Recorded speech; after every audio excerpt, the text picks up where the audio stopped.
DJ Jamie. كنا في يوم حلم ابتدى هنا، في يوم ما كناش بنعبر عن نفسنا، قبليه ما عرفناش يعني ايه معنى الغنى، غير لما جه بصوته وقال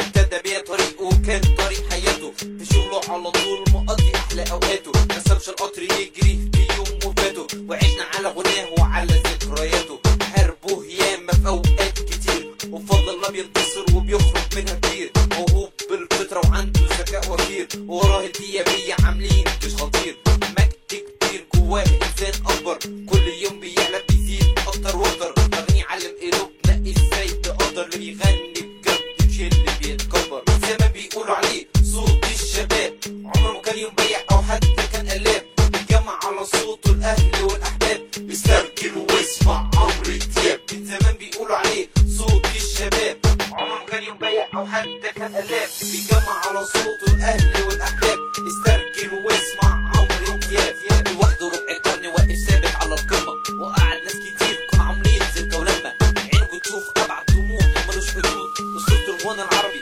واللي طاق يموت، كل واحد يعرف حجمه وبيتكلم عن مين، دياب واحد بس ملوش اي مثيل.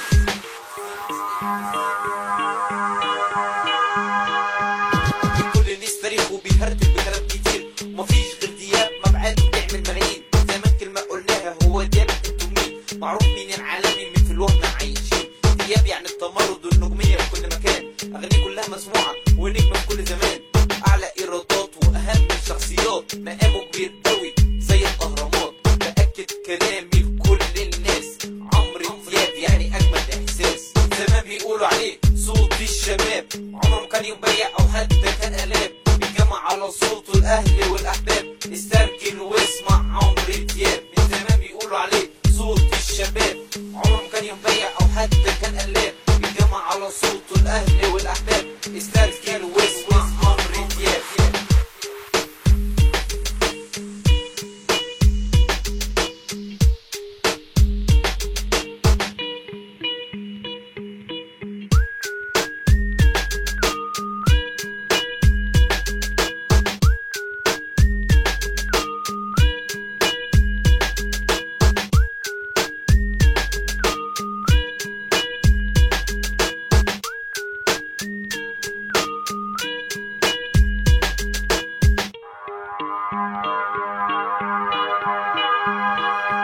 لما بيطلع على المسرح بيزلزل